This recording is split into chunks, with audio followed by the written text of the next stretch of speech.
Hello and welcome to Landscape Photography World, the podcast for everyone passionate about landscape photography. I'm Grant Swinburne and I'll be your host on this show, talking to landscape photographers about their motivations, likes and dislikes. Have you heard that the inaugural Landscape Photography World Awards is now open for entries? Early bird entry is available now at a discounted fee until September 30, 2022. Head to landscapephotographyworldawards.com to find out all the details and how to enter. There's some amazing prizes to be won, and I'll be publishing a book and a calendar with the top images at the end of the competition, so there's plenty to look forward to. Entries close on November 30, 2022, so there's plenty of time to get your entry sorted, but if you want to get into the early birds, do it now. I'd also like to thank the judges who have agreed to work with me and be a big part of the awards. Deb Clark, Victoria Hark, Kieran Stone and William Patino. I certainly couldn't make this competition a reality without their support. This week I'm joined by Steve Belasco to talk about his unique coastscapes, where he captures landscape images from the sea. I first saw Steve's work in a pub when I was on holiday in Dorset earlier this year. What I saw was a series of intriguing images of the Dorset coast taken from a boat on the sea. They were unique and interesting, so I spoke to the barman, and luckily he had one of Steve's business cards behind the bar. When I got home, I contacted Steve and he agreed to be my guest for this week's episode. His career spans several decades, from his days as a newspaper stringer through to his paparazzi and sports photography years, to freelancing, and eventually to what he now loves doing, showing people the Jurassic Coast from a very different viewpoint. Everyone has seen Durdle Door and many of the iconic locations on that coast from the land, but few have photographed it in the way that Steve is doing. He's published a number of books of his coastscape photography and has just published a new one which we talk about in the show. We also touch on why he gave up newspaper photography, how he manages a camera and a boat at the same time, his work in magazine production and his association with the Jurassic Coast Trust, along with a whole lot more. I hope you enjoy his fascinating story. Hi Steve, welcome to Landscape Photography World. How are you going? Good afternoon, Grant. Yeah, it's nice to be here. It's pretty grim here at the moment. We've had some hot weather, but it's now overcast and drizzling. Sounds a little bit interesting. We're back to rain. We were enjoying a little bit of warmth and a bit of sun, but we're back to rain, and I think we've had well and truly enough rain this year. It's been a lot of it. Well, yeah, I mean, I don't know. I mean, you're heading towards your summer now, and we're heading away from our summer. Yeah. But we've had records. You've probably seen record high temperatures here and so forth. So there's been no rain for a long, long time. So we're quite welcoming it.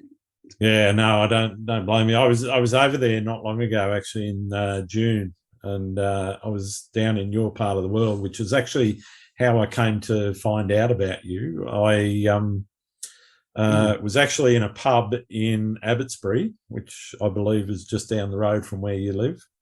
And indeed. Saw some of your work on the wall and was chatting to the barman there, and he gave me one of your cards. So I thought, okay, well, this guy's work looks interesting. I want to have a chat to him. So I guess... That's great. Why don't you start with who you are and what you do, and then we can talk a little bit about why you do it. Okay, I mean, do you want a potted history? Yeah, sure. Well, I mean, I have combined my two favourite interests, which are boating and photography. And what I do now when I have time is I cruise up and down the local coastline with my camera in my small motorboat, photographing everything I see, basically. Mm-hmm. And that the area is known as the Jurassic Coast. It's a World Heritage Site, and it covers the whole of the Dorset coast in South England and a stretch of East Devon as well. In total, it's about 95 miles long. Mm-hmm. And about 10, 15 years ago, my wife was saying, why don't you combine the photography and the boating? And I sort of thought, ding, why haven't I really thought about that? And I had been a professional photographer for many years, and I moved into the newspaper and magazine production Yep. But I wanted to carry on with my own photography, so I thought, yeah, that's a great idea. I can make that to sort of my focus in photography. And so I basically I document the entire Jurassic Coast from wave level, Yeah. and it's a bit of a niche because there are many very good landscape photographers who work on the land, of course, and this is a very popular part of the country for photography. Absolutely. There are Yeah. also quite a few these days drone photographers, but nobody does it from a boat. And there are very few people do that. There's various reasons for that, including the fact that you have to be able to drive your boat at the same time as taking pictures. Unless you got somebody else to drive your boat, I guess. But yeah. Unless you've got somebody else, which I don't. Yeah. So that's probably the reason why it's not. I'm more or less the only person in this area that's doing it, which means I've got a bit of a niche because people who want Jurassic Coast images now do have this choice of having the coast from offshore. And to be honest, it's the sea that created the Jurassic Coast. So it seems to me it's the best place to view it from as well. And it's gone very well. I've been doing it, as I say, about 12 years on my small boat. I've got a family and things, so obviously I can't commit to it full time. But yeah, pictures have sold well. I've got quite an extensive image library now of the Jurassic Coast and magazines. It's mostly editorial stuff. Magazines, newspapers, books use these images. I'm also involved in the Jurassic Coast Trust, which is the charity which looks after the World Heritage Site. Mm-hmm. And I'm sort of official supplier of them images to them. And I'm just in the process of my third book being published, which I've just received the first one by airmail from India, where it's being printed, and I'm just waiting for the actual copies to come by container ship. It's through a publisher, and as I say, it's my third book. Yeah, and it's you're never going to make a living from this, but it's certainly it's very handy extra income, and it's nice to have a hobby, two hobbies that pay for themselves, really. Absolutely. So I'm now working part-time as a production journalist, producing news magazines and things. And as I say, in my spare time, I try to get out on the boat as much as I can and photograph everything. That also includes shipping, people, animals, wildlife, as well as the incredible views that you get from wave level. Well, as I said, when I was in that pub looking at some of your work, what drew me was that niche, as you said, or the uniqueness of that wave level view that not many landscape, looking at the landscape from the sea, really sort of drew me into, okay, I've got to find out a little bit more about this guy and why he does what he does. So I guess that's. Let's start with how you actually got started in photography. Let's go right back to the beginning if we can. Sure. Yeah. I mean, how long have you got? We're not bounded by time, and it's been a seismic shift in what I do. But when I first started, I was just like all of us, a keen amateur. Mm-hmm. And I had actually my first camera was one of those Zenith Bs, which sort of weighed about 10 kilos, and it was a good, solid, robust camera.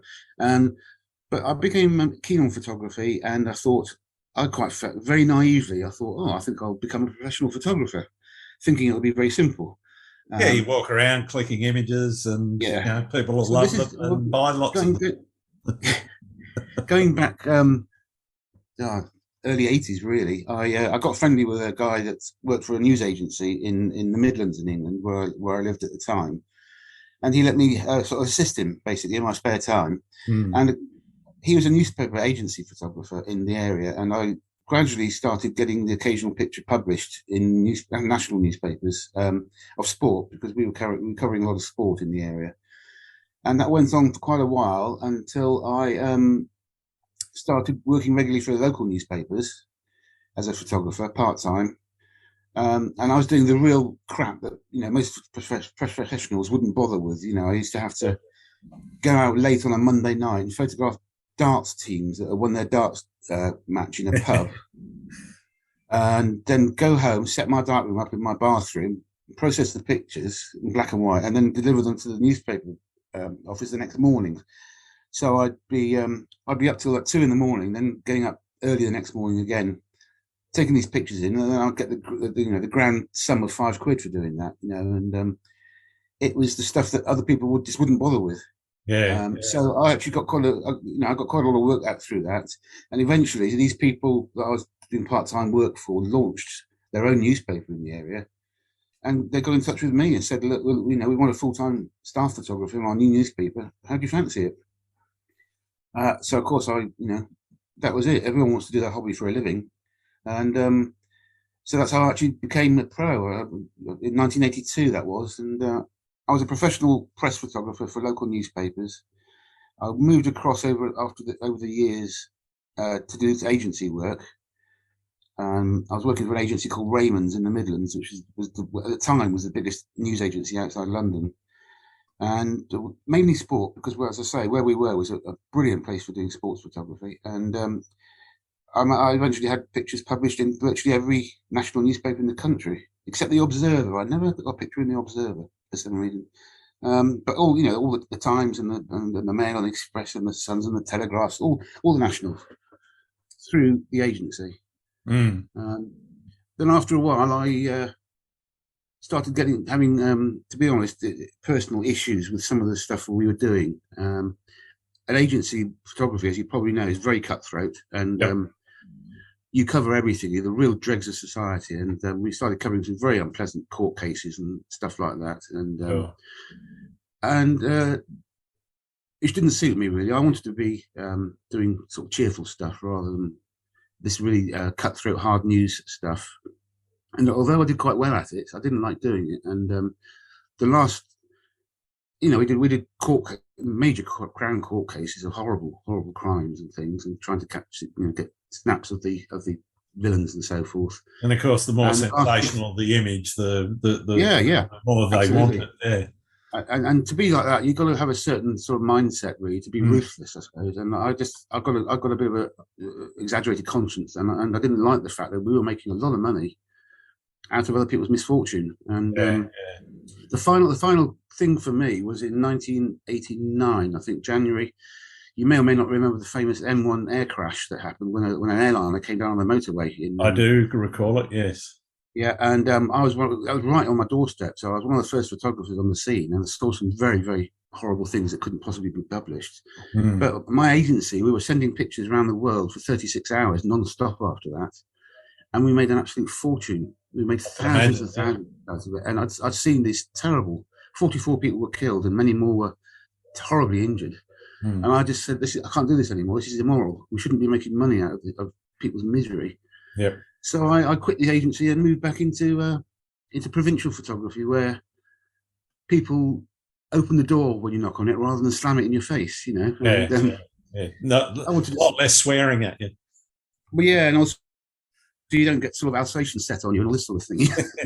And so I went back into provincial photography, but I decided to move down south again, where I'd originally come from, and that's how I ended up here in Dorset, near the coast. Yeah, fantastic. It was quite ironic because I worked for a small local newspaper as a country photographer, a district photographer, lovely little job, full time, reasonable salary. Nice. And the first two stories I did were major national stories of various criminal crimes that happened around here. And I thought, hang about, the whole point was to get away from this sort of thing. Out of the frying pan into the fire. Yeah, it was. Yeah, it's ridiculous. This lovely little county of Dorset, and then there were two major news stories where, again, all the images went national. But after that, it settled down, and I carried on for another 10, 12 years before I decided that I'd photographed almost everything I wanted to photograph, really, or covered almost every subject you could think of. Yeah. And I'd become interested in magazine and newspaper production and design. So I moved across, and I was fortunate enough, my editor gave me a job as a production journalist, a designer. And then I moved up into that full time and just did photography on the side. Nice.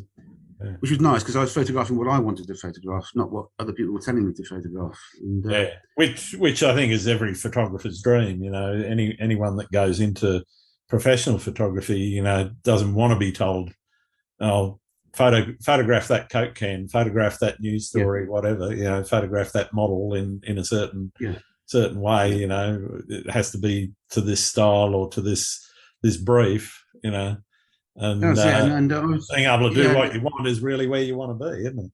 Yeah, I mean, also with the onset of digital photography, it was becoming, in the late 90s, early 2000s, it was becoming easier for publications to get pictures for free and from amateurs and every man in his phone, an iPhone. So, and nowadays, as you know, it's very difficult to make a living out of photography. As very few people do. When I started, there was a good living to be made, and if you're good at your job, you got looked after. These days, everyone expects everything for nothing. Yep. So I'm just going out photographing what I enjoy doing in my own time and selling it along the way to anyone who wants to buy it, really. And that's where I am at the moment. So as I say, I've had 3 books published now. The third one has just come out, which is called The Jurassic Coast from the Sea. Mm-hmm. And it's just come out. It's on its way. The first book was called Dorset from the Sea. Yep. Which has just covered this county. It's all seascapes. I call them coastscapes, actually. And that sold out. We sold 4,000 copies of that, which was a hardback book, so it went very well. In between, I produced a very small book myself, which I published myself, not through a publisher, about Portland, the Isle of Portland. Mm-hmm. And then the new one now is again through a publisher. It's a coffee table book, and the signs are it should sell well like the first one did. Excellent. So yeah, I mean, it's, as I say, the niche is that it's all from boats, photography from boats. I call them coastscapes, and there are many sort of technical challenges of working on a boat that you don't face on the land, which some people don't understand. But there are technical challenges which we might go into a little bit later, I suppose. Yeah, happy to delve into the technical side of it. I guess where I'd like to move now is, the motivation, I guess. I mean, a lot of people like messing about in boats and whatever. And as you said, your wife suggested, why don't you combine the two? I guess what motivates you creatively, and what is it, I guess, that you're chasing most in your photography at the moment? Well, what I've been having lived down in this part of the world for 30 years now, and having sailed up and down the coast in the past, I was always struck by the stunning views from offshore. And it occurred to me after a while that very few people are lucky enough to see those views because they don't get out on boats. So I thought, why don't I record these views, photographically, and which means that people who can't get out on boats or don't go out on boats, or it doesn't occur to them to do so, can enjoy these views without having to actually commit to something like that.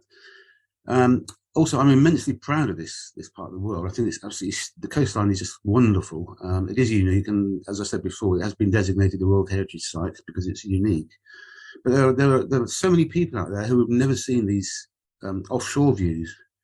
So I thought I would make it my mission, my sort of unofficial mission, to spread the word about how fabulous it is here, and show people how it looks from a viewpoint many of them will never experience. At the same time, I joined, as I say, the Jurassic Coast Trust, which is the charity that looks after the coast, basically. And so I provide stuff for them, not free, but it's a very, it's a labour of love, to be honest. I'm so proud of this area that I want everyone to see it. And one of the most interesting things is the number of local people that have bought pictures and books and said, "Do you know what? I've lived here all my life. I have no idea. No idea it looked like this from the sea," sort of thing, And that's been very, very, very, very pleasing. So I'm just bragging. It's bragging rights, really, about what a fabulous place I live in.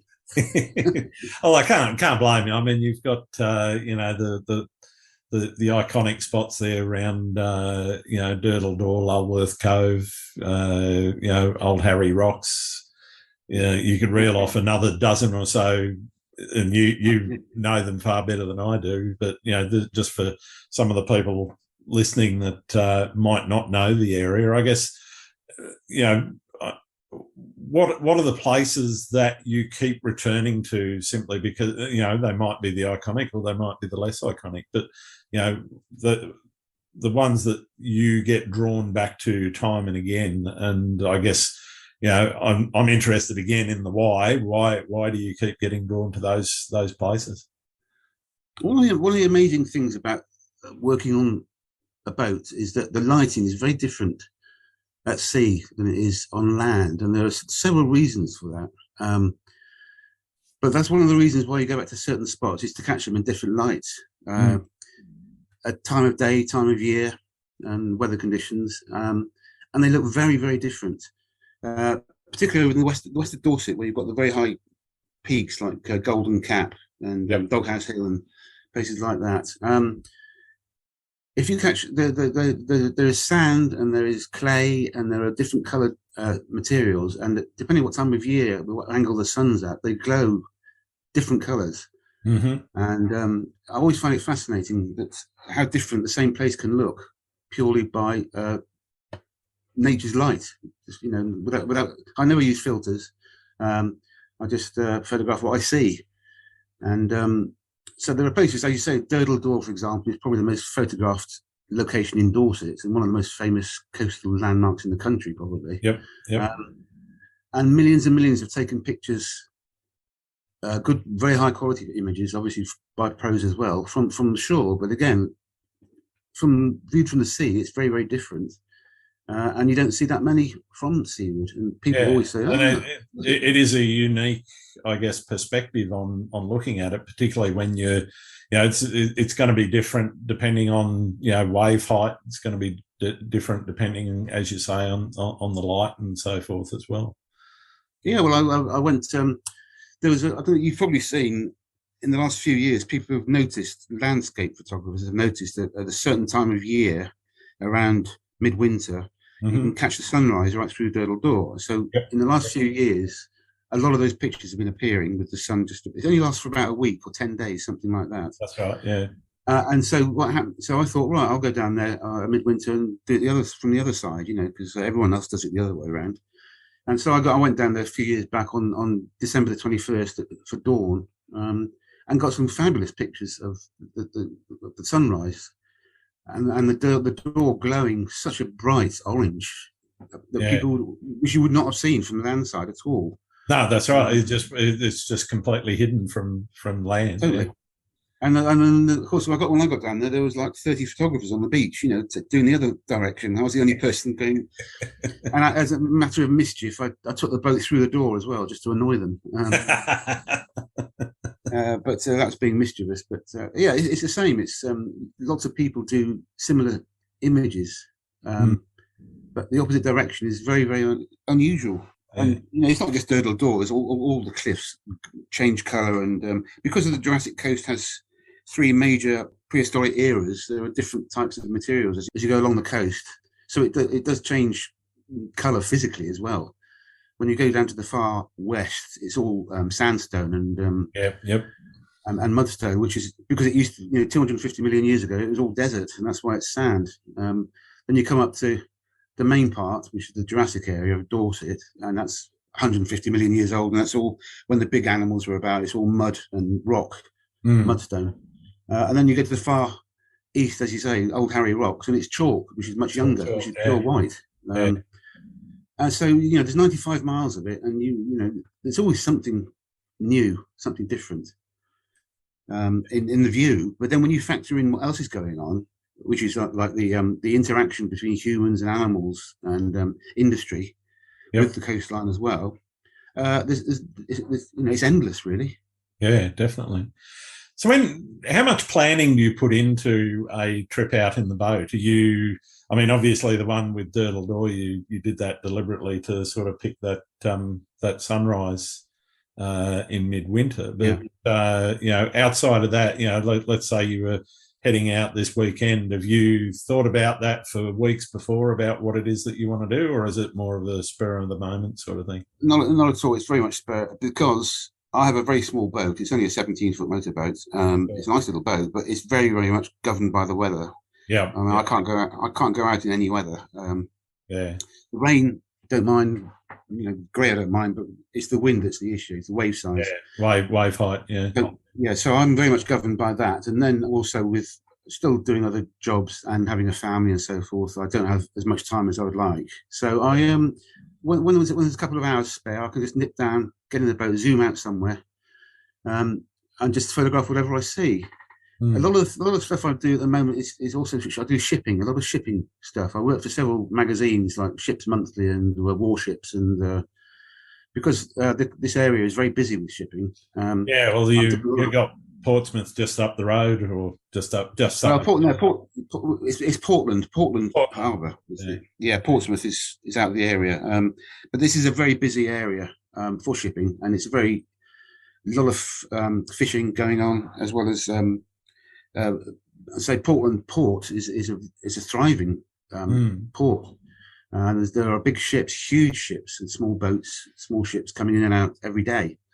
And there are, as you know, there are magazines which cater for people who are fans of ships and things. And I do a lot of editorial stuff for that sort of thing. Ships, and it's an excuse for me just to go out and get on the boat and go out and do something. Yeah. The ultimate for me is actually got a ship photo in. Well, two things are my proudest moments. Really, I had a double-page spread in National Geographic of a warship, which was that's the pinnacle. Really, is National Geographic. Yep. Everyone aspires to get in there, I think. And the other one was I managed to get a photograph of a cruise ship across the centre spread of Warships magazine. Okay. And the editor said that's the first time they've ever done anything like that. But there was a small warship in the picture as well, and it gave an idea of the scale. Of cruise ships. And the editor said he actually said to me, "I never thought I'd publish a commercial vessel across the centre spread of Warships magazine." So those are two of my recent achievements that I'm proud of. Very good, very good. So, how would you describe your style, and how did that develop, and is it still developing, or is it something that you kind of keep repeating because you've got a set way of doing things that you have sort of developed and really like? I think that the style is more the niche. Really, is the fact that I'm not I don't consider myself to be a brilliant photographer, but I have established a little niche.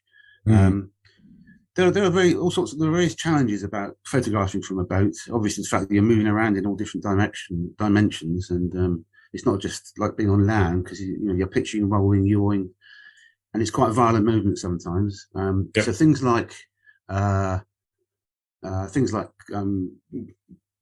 artificial or VR, whatever they call it, VR, that don't work on the boat because you're moving around too violently in too many dimensions. So vibration reduction doesn't really work. So that means that you have to use very high shutter speeds most of the time. And that is kind of anathema to a lot of landscape photographers. Exactly, it's the complete opposite. So you're using very high shutter speeds, and because of that, you're using your lenses wide open a lot of the time. Complete opposite to landscape, where you've got to try, you use tripods and stop down the lens for maximum sharpness and depth of field. And you can use long exposures. So I'm shooting at around 2,000ths of a second most of the time. Wow. Which means the lenses are more often than not wide open. And they're not the best lenses. They're good, but they're not fantastic. So it really does test the quality of your lens, at full bore, basically. So that's another issue. The weather here, I seem to usually go out. It seems to be overcast most of the time, and the autofocus systems don't work so well when it's dark and dingy and you're at full bore. And so it's a bit hit and miss. I've found that when the sun's out, I've seen that problem myself in trying to do very long exposures in very dark conditions. And I just switched to manual and zoom right in on the back of the camera. But I've got the luxury of time because I might be taking a 7-minute exposure, So. Oh yeah, sure, rather than the 2,000ths of a second, So there are all these different technical challenges. getting. How do you manage things like depth of field? Because obviously, if you're wide open at anything less than F4 and whatever, you're going to then start to run into very, very narrow focal lengths that you've got to deal with. So how do you manage that sort of thing in the field? That is probably probably the major issues. The fact that you've got the depth of field of a fag packet, basically. And the lens, you're moving around. If you're using telephotos, which you're normally using short tellies, I haven't got any really long ones, but that is obviously the movement is exaggerated hugely through a telephoto of a boat. Absolutely. And you've got no depth of field. So the autofocus is really struggling a lot of the time. When it's something like a landscape, you've got, as you say, you've got time to compose and fire off plenty of images. But if I'm chasing dolphins or something like that, you have very little chance. I've been very lucky in capturing, wild dolphins and seals and things like that. But there is an awful lot of, collateral damage. For every 100 shots, there's probably one decent one, sort of thing. Yeah, which obviously isn't an issue with digital these days, but it does mean that autofocus is tested, and I've missed a great deal of several absolute pearlers because like a dolphin jumping out at a certain spot, and the autofocus can't catch it quickly enough. So that's another issue. Obviously, when I started in photography, there was no autofocus; it was all manual focus. But, that's it. Yeah. You weren't. If you're, like say, I did a lot of motorsport when I was starting out, and you can predict very accurately where they're going to be. Wildlife just suddenly appears out of nowhere, and that's it. You can't predict where a dolphin's going to. You can't predict it, and by the time you've got you're on it, the autofocus hasn't got time to focus, and so I've been lucky. I've had some nice wildlife spreads and some nice magazine features about the wildlife, the ocean wildlife. But some of the things I see, it's heartbreaking when you caught it, but it wasn't in focus at the time. And, so there's a lot of frustrations, and also you've got it's a hostile environment for a camera being out on the sea, and when it's splashy and the water is all salty, and you often get a very fine bit of spray in the air. You hardly even notice. It's got salt in it, and it really does your filters. You need to change filters quite frequently, which are very expensive, so I can't do that too much. So that's another thing you're looking out for, is protecting your lenses, anticipating when a bit of spray is going to come aboard and turning away from it and so forth. But I'm using Nikon stuff because I've always used Nikon. Sure. For 40 years I've used Nikon. Often now, I don't know if I can get into technical stuff, but these days, I think if I was starting again, I would probably opt for Canon. But the Nikon stuff is fabulous. it's great. It's very expensive, but it's obviously great stuff. And the better cameras are weather sealed. I wouldn't call Canon cheap. Well, no, I know. But if you go back a bit, when I remember when I started off in the 80s, Nikon was the professional camera. That was it. Yeah. And it wasn't until the late 80s, early 90s, Canon sort of muscled in. Yeah. And Nikon sat on their laurels for years, and Canon ate away at their dominance. And there was a lot of, I think Nikon just sat there so smugly, thinking no one's ever going to get into our sphere. So Canon were bringing out the same sort of glassware at a third cheaper. It was the same, just as good quality, and it's a third cheaper. And that's why a lot of pros moved over to Canon in the 90s, before Nikon eventually caught up again. Excuse me. And but it was too late by then. People, it's when you're halfway through a career, it's difficult to switch operating systems, and obviously all my lenses were old Nikons, manual ones, all sorts of bits and pieces. So I just stuck with the Nikon, really. Well, that's the thing. Once you've made the investment in the glass, it's really does make it very difficult to change over. Yeah, indeed. So as I say, if I was starting again now, I'd probably opt for Canon because they are still slightly cheaper than Nikon, but it's much of a muchness. But Nikon shot themselves in the foot back there 30 years ago when they were too smug about it. Yeah, definitely. You put a lot of emphasis, I guess, on the environment in your work, and you obviously a member of the the Jurassic Coast Trust there. How important is, bringing to people's attention those environmental issues to you?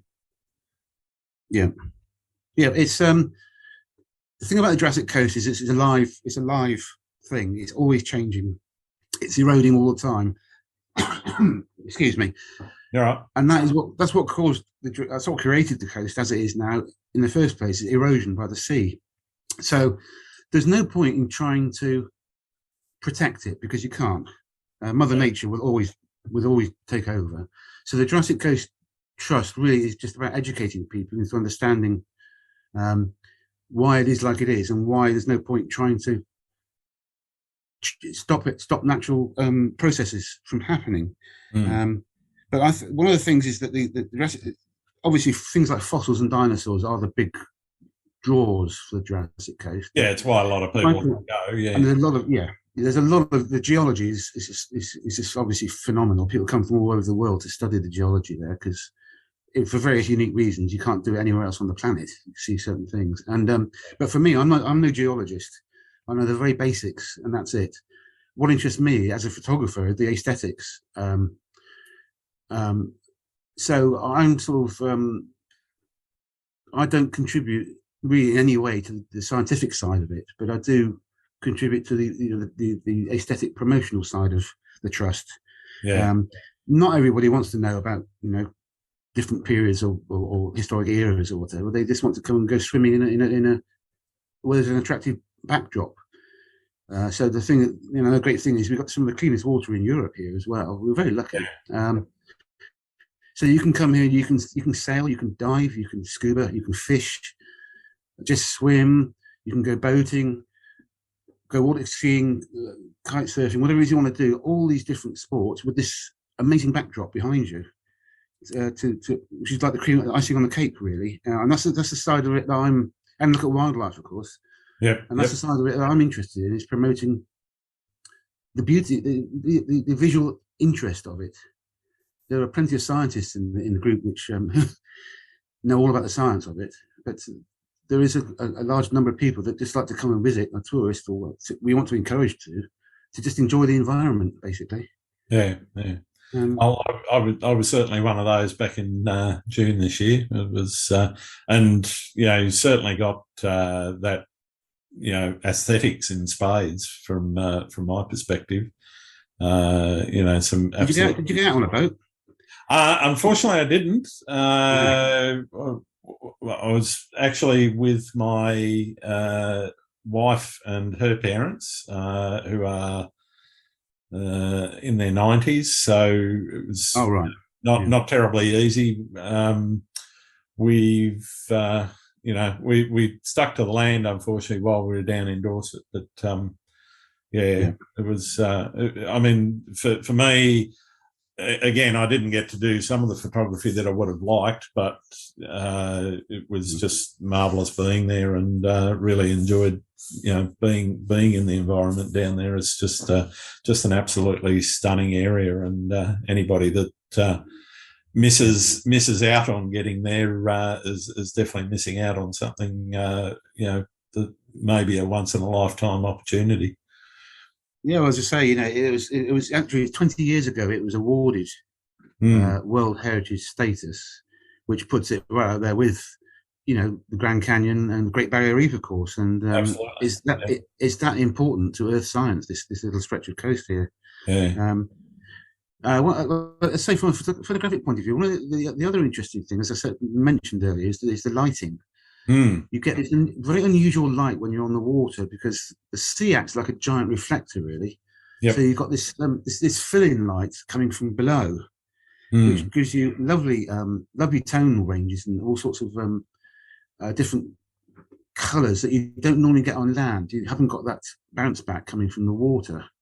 Yep. Again, the sun angle makes a huge difference, of course. And another thing is, there's a thing called sea breeze front, which is when the warm air comes in from the sea onto the land, it rises upwards and creates a line of clouds, which you don't really see on land because you're underneath them. And you can be on land looking out to sea a clear blue sky, But if you're at sea looking into land, you can see a line of these lovely white fluffy clouds, which are essentially a nice vistas photography and stuff like that. So again, it's an angle that you don't get from land. And the lighting is also, winter seems to me to be the better time to be out there, because we don't have the haze and stuff, and the air is very, very clear in the winter. It's pretty cold sometimes, but it's very, very clear and crisp, and that makes for nice photography. No, nice. Yeah. You talked about having to balance full-time work and a family, etc. So how do you fit your photography in? Well, as I say, I'm now I'm working part-time now as a magazine editor, actually. Not a photographic magazine, I hasten to add, a news magazine. And the family are pretty much grown up. But it's always been the case that popping out for half a day here, half a day there, a couple of hours here. When I was a few years ago, I would go away for a couple of days at a time sometimes, because the Jurassic Coast, as I say, is approximately 95 miles long. And in my little boat, you can't possibly cover that sort of distance in a day. So I would actually go away for 3 or 4 days and trundle off down to Devon, or across to East Dorset, the pool area, and just stay on the boat, which is very, very small, has no facilities. But when the weather's okay, it's okay for a day or two to stay aboard. And that's what I was doing, really. The short trips out. I used to sail a lot, and sailing is not the ideal way of getting to places quickly if you need to. No, definitely not. So eventually we got rid of the sailing boat and got a small motorboat, which can go very fast if you wanted to. Although I rarely go fast. And so it means I can nip out for 2 hours if something's going on. If somebody has spotted a pod of dolphins somewhere and the weather's okay, I can nip out quickly, try and get some pictures and come back in again. But I'm not. The image library on the website now is about 8 or 9,000 images now, and there isn't. I'm not going out anywhere. I've now built up the library. I've got all the basics. I've sort of photographed every meter of the Jurassic Coast, but so every now and then I go on a trip to see where there've been maybe landslides or slips. To get more updated images from the sea. But mainly, as I say, I'm limited now to going out in the immediate environs on 2 hours here or 4 hours there. And really just photographing everything I see. And there's always something. It's either wildlife or a fishing boat, hauling in its nets, or a bit of cloud action over the land. Or there's always something to photograph. It's very rare that I haven't come back with something I'm pleased with. Although I've often come back very frustrated as well. I think that's the lived experience of a photographer, isn't it? Frustration. Yeah, indeed. I nearly one day I had an idea of publishing a book called "Great Photos I've Missed," because there are many. I'm sure we've all had those experiences. But, well, that's the thing. I was talking to somebody the other day, and they were, actually admiring a few of my photos, and I said, well, what you're not seeing is all the failures. Yeah, that's it. You say, well, yeah, this is a nice picture, but you should see the one I missed. That's it. Yeah. What's the most memorable experience you've had in your photography career? And it doesn't have to necessarily be the landscape / seascape stuff. Oh, I don't know. There are many. When I started off, I was doing mainly sports photography in black and white for newspapers, and I was very lucky to get to, because of where I live, which is the East Midlands. I was covering European football, Test cricket. The Torval and Dean were from my town that I lived in, so they were winning the Olympic gold in ice skating. We had the Britain's first Olympic length rowing course there, so we had a lot of water sport. We had Donington Park Motor Circuit just down the road, so I went to some very, very big sporting events, and that was a great privilege to do that. Later on, there were small small sort of victories, if you like, as a local photographer, local press photographer. Lots of I don't know. Serving the community was important to me. As I say, my few years I did as an agency photographer really didn't suit my nature because, as I said, I'd rather people open the door. You know, when you knock on the door, they open it and invite you in, rather than set their killer dogs on you and say, "Get the hell out of my garden," or whatever it is. So, but there were times. I mean, I remember the first time I had a front page picture on the national, which was actually the Independent. When it first started, it was very, very pro photography, and they used a lot of very interesting pictures in the Independent, and it did actually win the newspaper of the year in its first year, the national. And the first time I got the front cover of that was very exciting, well, very pleasing, because it was an extremely hard picture to get. I can briefly tell you, it was the middle of January, and it was during the miners' strike up in Nottinghamshire. Yep. And basically, it involved me getting up at about 4 a.m, driving about 30 miles through heavy snow, where there was no other traffic about, and then getting some miners coming off their shift at 6 o'clock in the dark, in the snow, and then getting back in time to be able to send it down to London for the newspapers. And it was a very tricky, difficult picture to get, but it, as I say, it made the front page of the Independent, which, you know, you got all the backslapping from that because everyone wanted to get the front page of the Independent. Yeah, definitely. And then a couple of weeks later, I got a exclusive picture of Riccardo Patrese testing his new Formula One car at Donington, where there had been several agencies there, and they'd given up, decided that they weren't being able to get access to get pictures of him, and I just persevered and eventually got a couple of nice pictures of him in the pits. Nice. Which again was used in the Nationals quite a lot. You know, nobody else got the picture. Yeah. So those sort of things were always very rewarding and very exciting. The first picture I ever had published was actually on the back page of the Daily Express. It was a picture from a Nottingham Forest football game, and so I went straight out and bought 6 copies of it. You know, I couldn't believe it. You know, Who could blame you? Yeah, it was exciting in those days because, you know, you're going to football matches like, you know, FA Cup matches and things like that, and coming back halfway through the game and then sending pictures down to London to get them in the next morning's papers. And it was high pressure, but very, very exciting.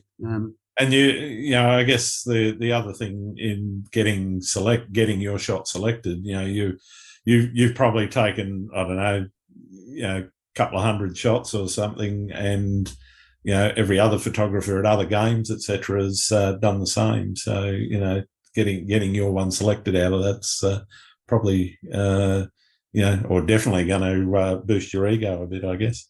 Well, yeah, and also working at an agency when you're doing these big sports events and things like that, there are other agencies there, and that's right. Earlier, it's very cutthroat, and I've seen some very dodgy practices going on. You know, where one agency photographer has tried to stop another agency photographer getting into their car, or you know, managing to get back to their own office and stuff. This is long before computers I'm talking about. Yeah, before you could. You have to race back to the from office. Your camera now. You know? Yeah, you have to race back to the office and develop your film and then get them on the transmitter to send them down to London. And I've been on Royal Rotors before, where I've actually seen.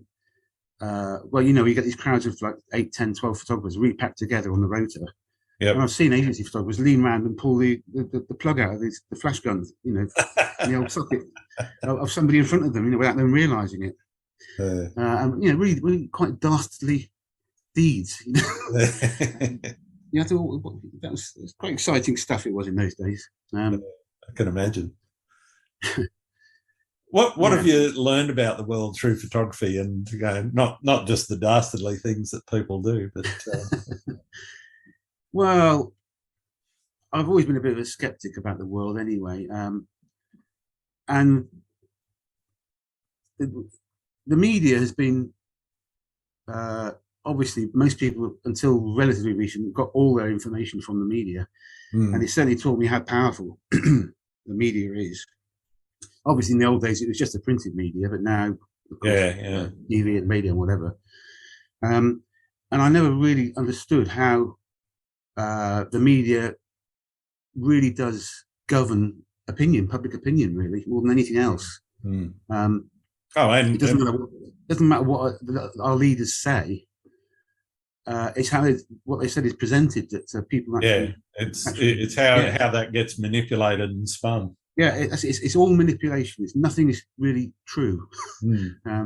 Like the history books are always written by the victors and so forth, and the news is always presented by the person who has his own views.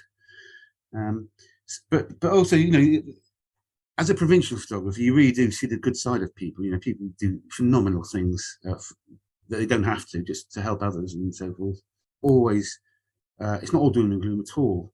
It's just that bad news is good news, as they say, and bad news makes people feel good about themselves because they're not having a bad time, but the people in the news are having. And so good news, as it's always been said, good news doesn't sell newspapers, and sadly, it seems to be a bit of a truth. Certainly, when it comes to the national media, I don't think that's changed with social media either. I mean, people, influencers and whatever are trying to sell their good news of hey, look at me, I'm on a desert island or a tropical island or whatever, which is great. But when it comes to the actual news side of things, I don't think it's any different. Now, I think one of the things that I did learn also is the fact that the national media and the local media are very, very different animals. And I sort of used to go at great lengths to explain to people that local media doesn't really exploit the community like national media does. We have to live amongst our people, our readers. Yeah. Rather than just go out to spend a day in the community, getting all the bad news and disappearing back to London again. So that's why I like the local community, local media, because it actually serves its community rather than exploiting it. Yeah, definitely. And that was definitely a feel good aspect of local news. But I'm glad I did my agency work because I covered some huge major events, elections and general elections, and as I say, European Cup football, Test cricket, and all things like that. But also major bad stories. Yeah. And funny enough, the scariest people I ever covered were, well, I don't really want to go into sort of things, but when I used to do Crown Court, you see on TV the snappers standing outside the court trying to get people arriving at court. Yep. Yeah, and we used to cover them all sorts, from relatively minor things up to multiple murderers. To be honest, the scariest people were always these people called like badger baiters and dog fighting type people. Oh yeah, who were being prosecuted because they'd be quite happy to have a go at you as they were coming into court. They were those sort of people. Yeah, and as I say, I've captured killers and murderers and that, but the scariest ones for me were these sort of low-life dogfighting type people who have got a complete psychopath, and they see you, they'll come and have a go at you if they can, and I didn't really like that side of it at all. Who could blame you? I don't get paid enough for this sort of thing, so that's why I sort of got out of the agency thing, really. Fair enough. How much of your success would you attribute to your ability to communicate well? I think in terms of press photography, which, as I say, I was 20 years, I was a full-time pro. They've always said in press photography, it's 10% ability and 90% bullshit. And that's what it is. You don't have to be a brilliant photographer, but you need to be able to get into positions where people don't necessarily want you to be in and so forth. Yeah. So it's actually way into that spot that's going to get you the shot. Exactly, and getting people to do things they didn't particularly want to do, and so forth. So as I say, it's really true. You need a certain technical. Well, in the old days, you needed a certain amount of technical knowledge because everything was manual, of course. But most of it is bullshit. Getting into places where you weren't invited and things like that, and so forth. I've had my collar felt once or twice by the police saying, you shouldn't be here, and I've been kicked out of places and so forth. But that's in terms of that, it's as I say, it's the way you operate is as important as how good an operator you are. Yeah.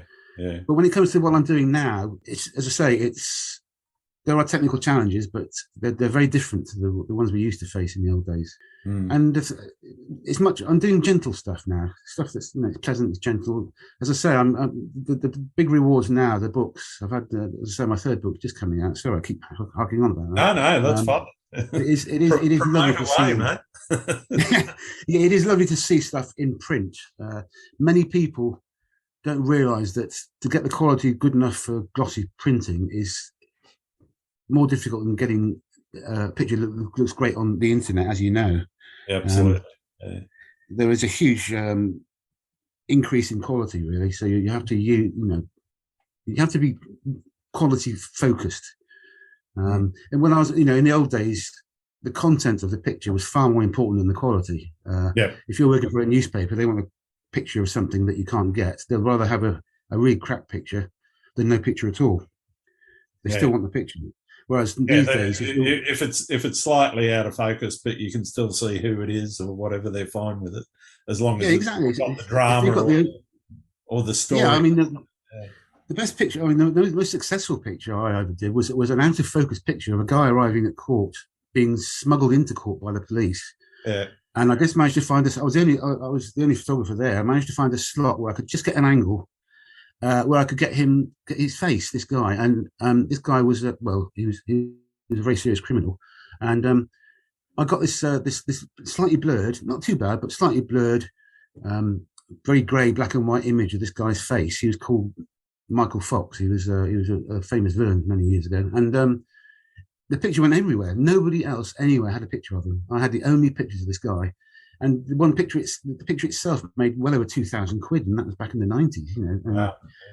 So in terms of money, but these days now you've got to be ahead of the others, because everyone can take a good picture nowadays, very high quality pictures. Yeah. And that's one of the reasons that there are far fewer pro photographers around than there ever used to be, because the standard of the average has risen hugely. Definitely. So it is in some ways it's almost more rewarding now to get stuff published in print, because that's still technically quite challenging, getting high quality that's good enough for print. Yeah. So with your seascape stuff, what's your routine in terms of, I guess, prepping for heading out, and how you manage the camera and the boat at the same time, and what's your shooting routine look like? Because it's for a lot of the people that I talk to on this podcast, it's where are you going to put your tripod? But you're not using that. So what's your routine look like? Yeah, it's interesting. I mean, as I say, I love being on the water anyway. So if it's a nice evening and I've got a couple of hours to spare, I'll nip out, and obviously I may not have anything in mind to photograph, but obviously I'll take my camera with me, and just see what happens to be out there at the time. So there's only a few times when you can prepare, be certain of where you're going to go, because it's so weather dependent. That's the thing. So it's quite often spur of the moment going out, and as you say, operating the boat and taking photographs at the same time can be challenging sometimes. You need four hands, really. There's more than once I've been focusing on, concentrating, squinting through the lens at something on the coast, and suddenly looked around and realised that I've drifted much closer to the rocks than I meant to, and you sort of think, oops, because you're so focused on what you're doing.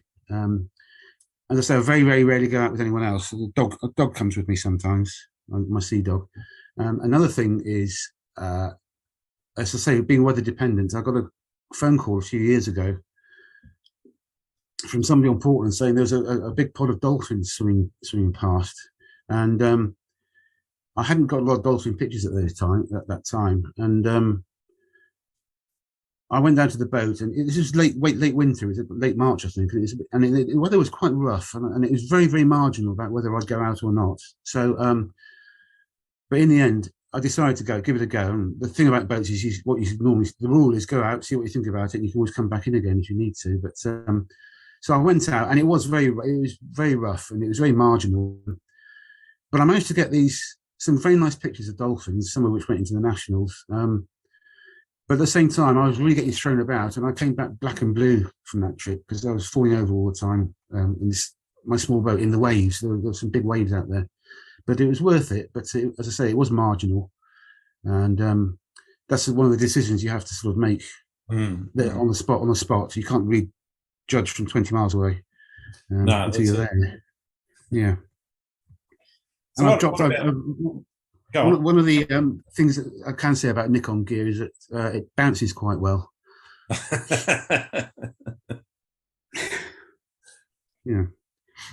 So what about your processing? You've got out there, you found your pot of dolphins or your shot of Durdle Door, etc. Are you straight back home, whack it onto the computer and start editing, or do you tend to let it ferment a little bit and take a more considered approach to it? Yeah, it depends. Sometimes you're not really 100% sure of what you've actually got because you've been. If it's very bumpy, you sometimes often I actually hold the camera away from my face because it's the motion is too violent. So you the black eye. Yeah, absolutely, yes. So often as not, and also when you're on the boat, you don't often have time to review your images until you can get back ashore. So oftentimes I'll come back and look and see what I've got, and then just earmark ones that I'm going to have a second look at later. It's surprising how many you spot that you didn't realise you'd managed to get. Just a certain moment. Again, when it's bumpy, the autofocus is a problem. It's a major problem, and you can't manually focus because you can't really. You're moving around too much. Yeah, it boils down. So sometimes you're really not quite sure what you've got until you come back to shore and sit down. I like to, if I've got time, I'll sit down and have a pint at the pub on the way home and just scroll through what I've been shooting. That's quite a pleasant part of it. Yeah. And then one of the useful things about using like a 36 megapixel camera is that you can pull them up a fair bit, which you often need to do. You can't always get as close to places as you want to. So it's useful to have all these pixels if you want to, if you're looking for publication quality images. So often I'll get a picture and I'll notice something on one side of it and think, oh, what's that I caught there? And zoom in on it and find it's actually quite an interesting image, that I didn't realize I had. So it's really on a day-to-day basis. Normally, unless somebody's asking for urgent pictures or something, I'll have a good look through and enjoy them, and then come back to them the day after, a couple of days later, maybe. But if it's occasionally I get asked to do something for an agency or something, and so obviously I'll come back very quickly, process half a dozen or whatever it is, and then wire them over to the agency. But generally, most of my pictures sit in my library, and I can go in there. And if I'm doing a feature for a magazine, I can do the selection process online, really, because the best ones I've uploaded to the website. Sure. So post-processing, as I say, when I'm actually doing pictures, I don't use any filtration or anything. There's not a lot of time for that, and also I don't want to lose any light. I need as much light as possible usually. So if I need to tweak obviously you tweak the colours and so forth when in post-processing, and all the things you used to do in the darkroom, contrast and burning and dodging and things like that, and a bit of sharpening, of course. But I don't do anything. I'm not really like an abstract photographer. I'm more a documentary type, and I just like to photograph what is there, warts and all. I consider the 21st century is as legitimate a time in the history of the Jurassic Coast as any other time is. So as I say, I photograph everything I see, which includes human interaction and animals and industry, fishing, cruise ships, whatever it is, because this is actually a record of what is happening now on the Jurassic Coast and in the waters. So in the future, people will, say. It's something that in talking to both clients as well as other photographers, that I'm always encouraging. Take shots of stuff which you might think mundane now, because in 20, 50, 100 years, they're actually going to be fascinating records of, that's what 2022 looked like, or 2021, or whenever. Absolutely, that's some of the most famous photographers from the last century. Sort of. Look at those funny hats and suits and coats that they used to wear. Well, yeah, yes, Lartigue. How big the cameras were. yeah. So that's why the stuff that Cartier-Bresson and Lartigue and people like that were doing. Yeah. was pure recording. That was all. But they're some of the most fascinating pictures to look at now. They really are. Absolutely. Yeah. I love a historical photo.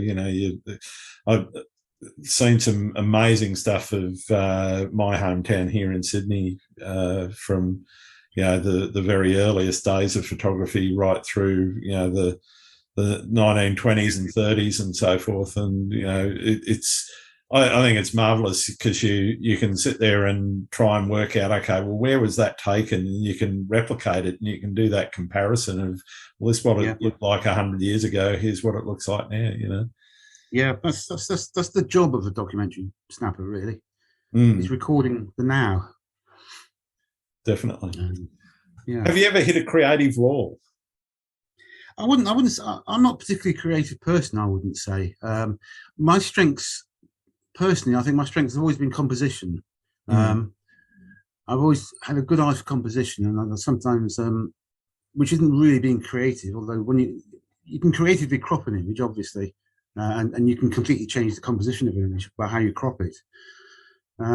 But I don't think, as I say, my 20 years as a full-time pro were as a press photographer, and there isn't much time to be creative when you're a press photographer. Yeah, it's high pressure. Yeah, it's high pressure, and it's recording. It's documentary, really. And so, in a way, I'm still doing something similar, which is recording what's there, and what's happening at this particular period, for people who live locally, who've never seen these angles or whatever, but also in the future, for posterity, for people to look back and say, oh, that's what it was like, and that's what the people did, and so forth. So I've never really regarded myself as a creative photographer at all, although obviously when the computerized side of it came along, there were ample opportunities to be as creative as you want to be on a computer, but it's not something I've really thought of myself as. I always thought I've always been a jobbing photographer. I've always had work, and I've had an eye for composition and so forth, and light as well. Yeah, But I don't consider myself a particularly creative photographer. There are lots of landscape photographers, and you think, how can you actually do something different from this angle that 100 other photographers have done the same thing from, that's it. Yeah. without actually changing something yourself, rather than the fact that the landscape itself has changed, or you can go out in different weathers, and you can keep an eye on the light, different lighting conditions. Yeah, exactly. But you can't really change the subject matter. And it's only how you look. It's only how you look at the subject matter. And in some of the iconic spots, it's very difficult to take an original composition as well. I've seen a few photographers manage that, consistently, and they're people that are really sort of starting to push the envelope on those sorts of things. But even still, you will. It's kind of like I've said this before on the podcast. There's only so many angles you can take of the Sydney Opera House, for example. It's iconic. Sure. It's beautiful to look at, but there's only so many places where you can stand and get a shot. There's a lot, but well, as I say, one of the things I've done, I've been quite lucky with wildlife. But what I've tended to do, because I don't have the big specialist lenses, I tend to include quite a lot of the environment in the picture. And I've noticed many times in some of the magazines, you get a close up of a fabulous, a kingfisher diving for a fish or whatever it is, stunning picture. But it could be anywhere. It could be in your own aquarium. Yeah, you can't tell where there's no context behind it. It's just exactly. It's context. And one of the things I've done reasonably well with is not trying to get close up pictures of animals, because I can't, but it's getting them in context and showing that actually that was just down the road from here, or that was at a picnic spot where anyone could go to, and that it wasn't set up or anything like that. And I think these are done quite well, because most people seem to automatically try and get the closest action they possibly can, and some of them do it extremely well. So I just try to find a slightly different angle. And that's gone quite well for me. I've got quite a lot of stuff published like that. But I would never consider myself a wildlife photographer. But I have photographed a lot of wildlife. What do you see as being the biggest challenge facing photographers right now? I think if you mean when you say photographers, it's actually being a photographer. Yeah. You have to pardon my cynicism, but I mean everybody now is a good photographer. Um, Newspapers and magazines don't employ photographers anymore. They don't need to. No, that's it. Yeah. And the challenge is being saleable. Really, I mean, I'm a member of the British Institute of Professional Photography, which is it's the only organisation which is purely professionals and nothing else. Yeah. And obviously, the numbers have diminished over the years because there are far fewer of us around. But nowadays, anyone can send in, as you say, whatever. News is almost dead, really, because there's always somebody at a news event with good quality iPhone pictures or whatever it is. Yeah. You don't need to send a photographer out. There's plenty of photographers there with their phones. I think being saleable. I've always said the thing about being a professional photographer is the word professional. And professional means selling. It means selling. So you can either be a creative type, or you've got to be very original in the way you treat common subjects and so forth. And being professional means getting paid. Yeah. And most of the photographs you see published nowadays have not been paid for. No, that's it. Yeah. So there is. I mean, it's different. There was a career option in the old days, many years ago. It's not so much a possibility anymore, really, being a professional photographer. I mean, obviously, video and online stuff is more. There's still a lot of demand for that. But I think it's very difficult if you want to be a pro nowadays. I couldn't make a living from it anymore. Not the stuff I'm doing. I do okay out of it, but I couldn't totally support the family from it anymore, like I did, 20 years ago. Yeah, I think that I got to say, I think that's very much a rarity nowadays.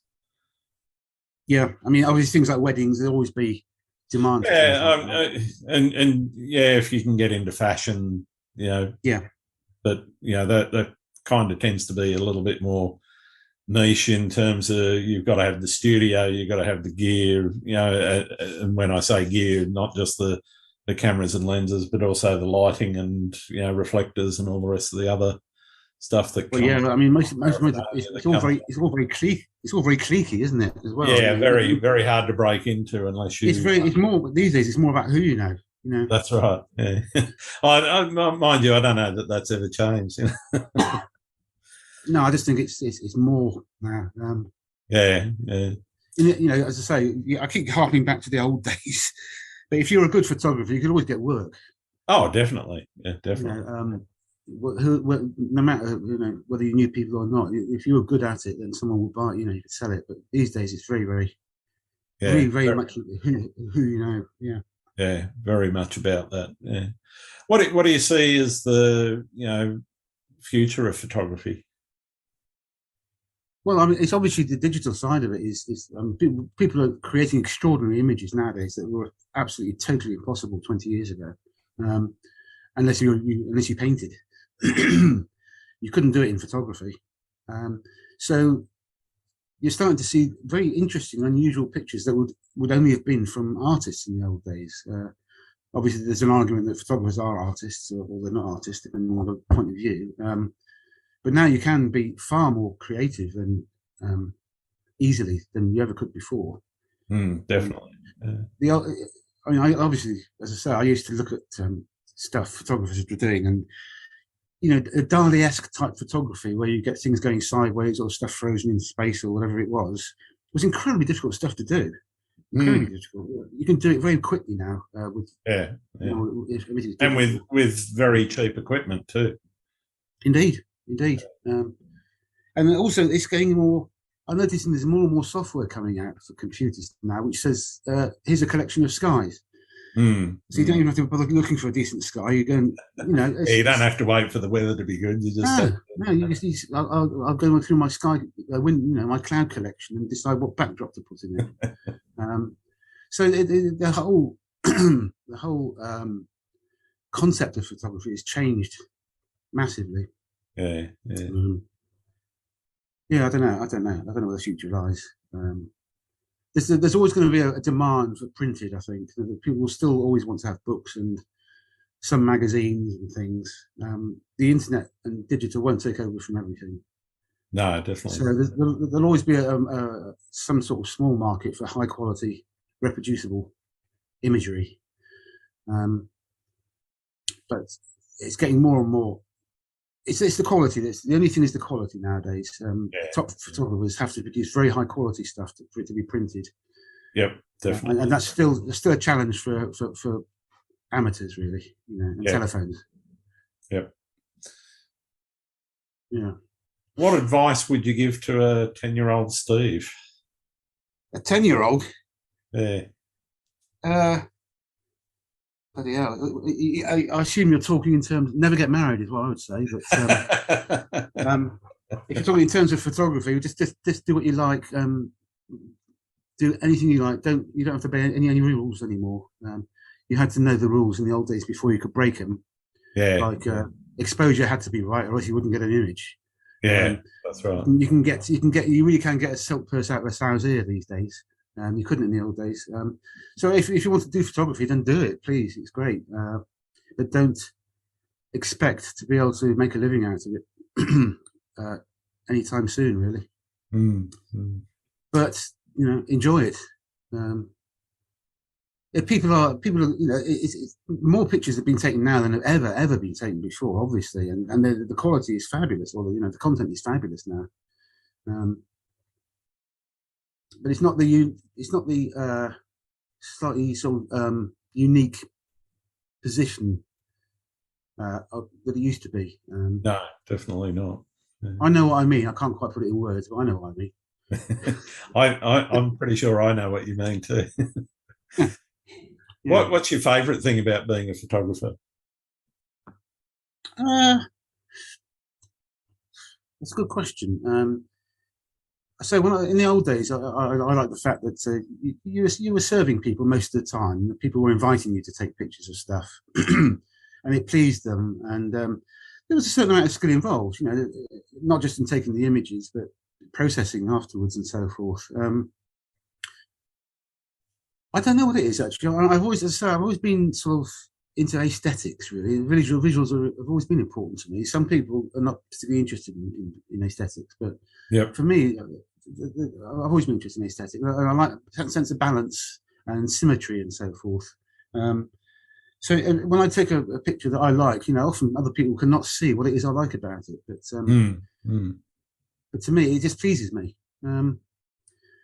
So I don't. It's nice to get the oohs and the ahs and the compliments for photographs. It's a nice little ego rub sometimes. Selling books is nice as well. Yep. But it's not a profession for me anymore, really. What's your least favourite thing about being a photographer? Well, in the old days, one of the things with the dark room was a very, very unhealthy environment to be working in.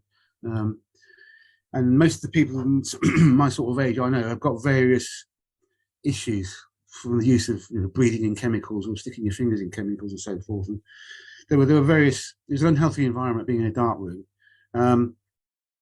The hours were really pretty shit at one time. If you're a press photographer, you have to be available 24/7, really. Yeah. And also, you saw when you're doing the unpleasant stuff, you really see the dregs of society, and it could be quite.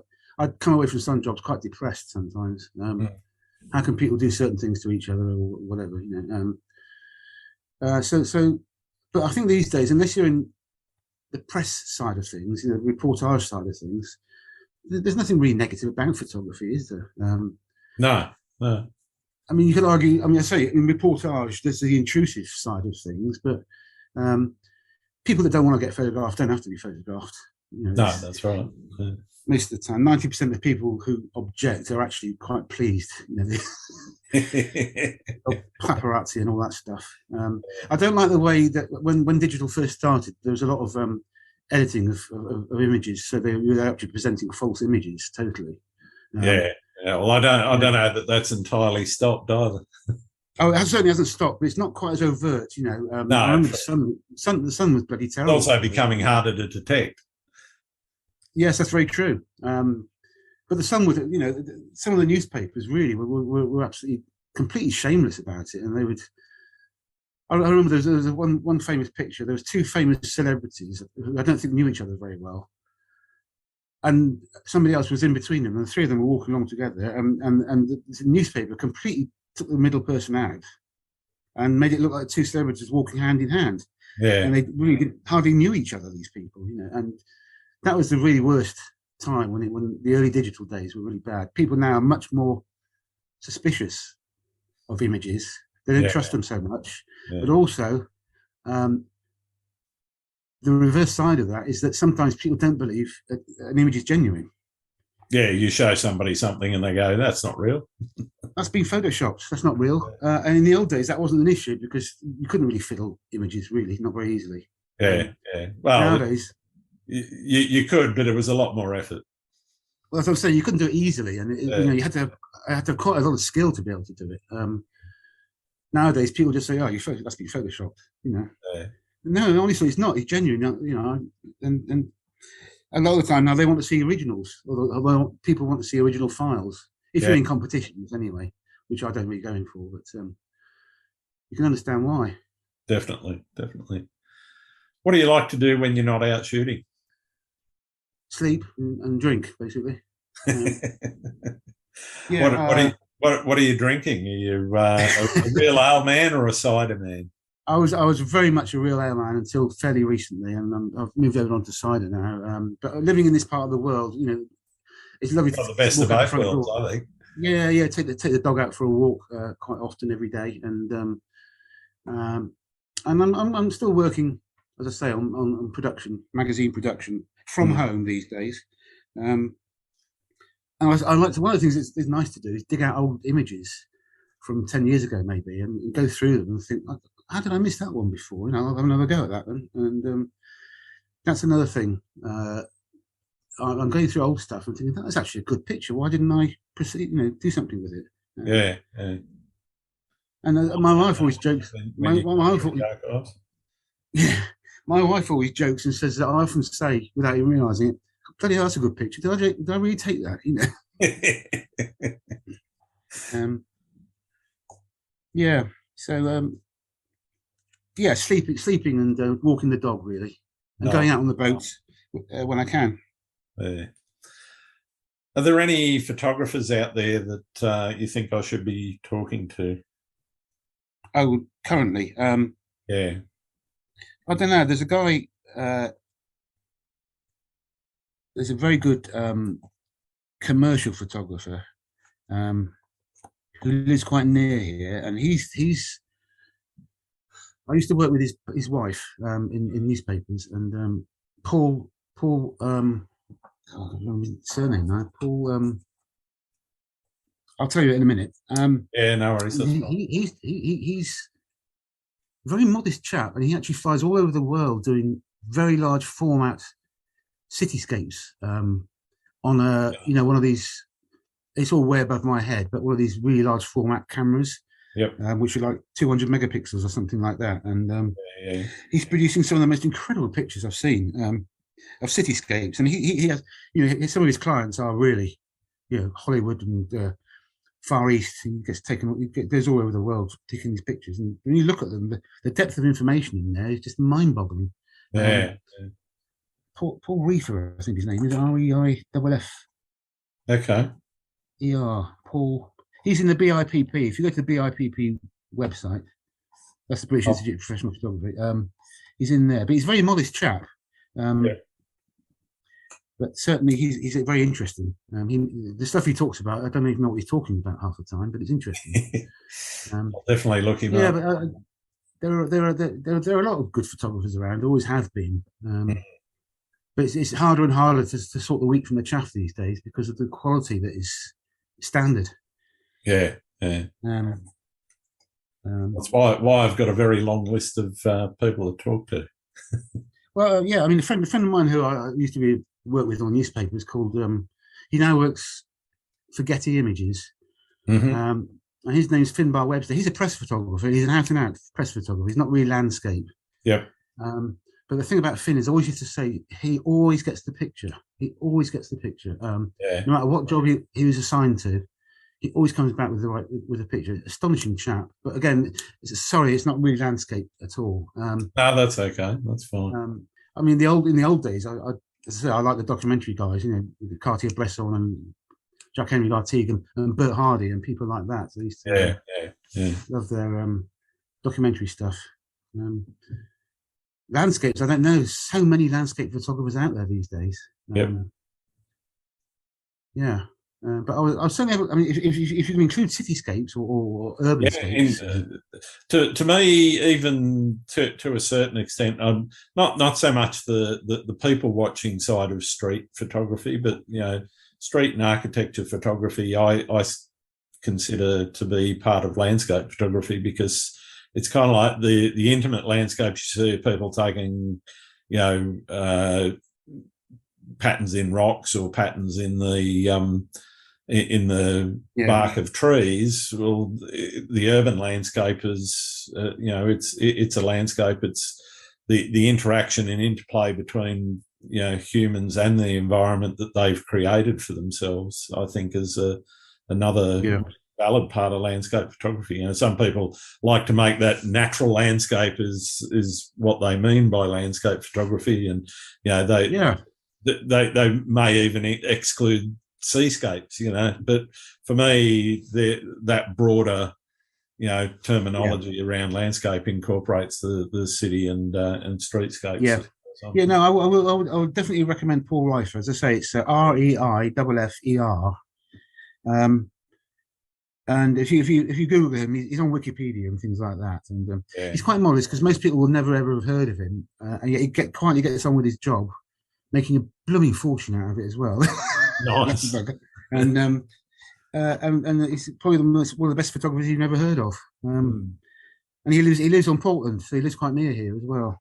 Okay. Well, he's usually in Hollywood or Singapore or somewhere like that, But have a look at his stuff. It's impressive. I will. I definitely will. Thank you for that. I've got one more question, and it's for some people that listen, the most important one that I ask everyone who comes on the podcast. Do you like pineapple on pizza? I'm sure everyone always laughs and hesitates when you say that as well.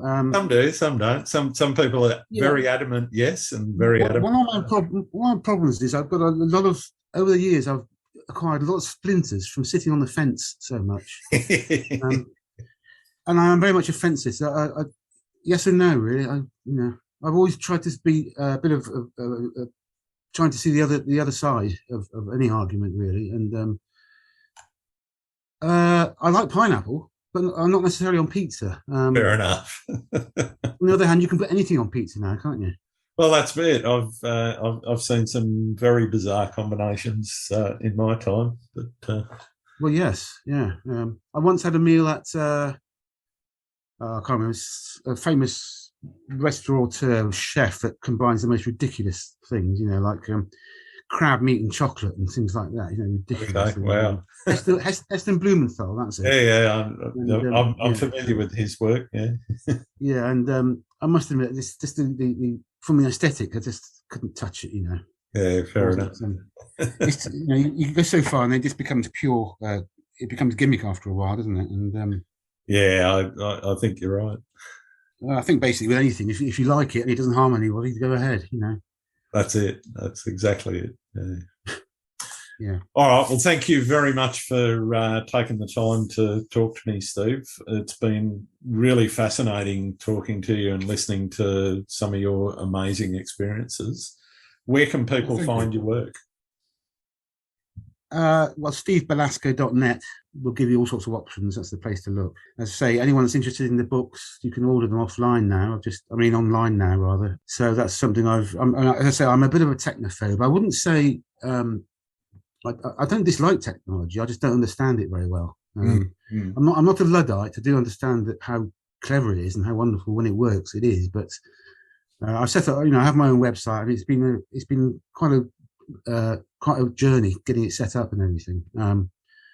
But now you can look at all the pictures. You can order them, or you can find the books, order the books online now as well. The first one sold out, unfortunately, but the new one's just coming on now. and that is I'm rather proud of that. Actually, it's rather I can't show you it now on screen, but anyway. So yeah, stevebelasco.net, and it's Belasco. Fantastic. I'll include a link in the show notes.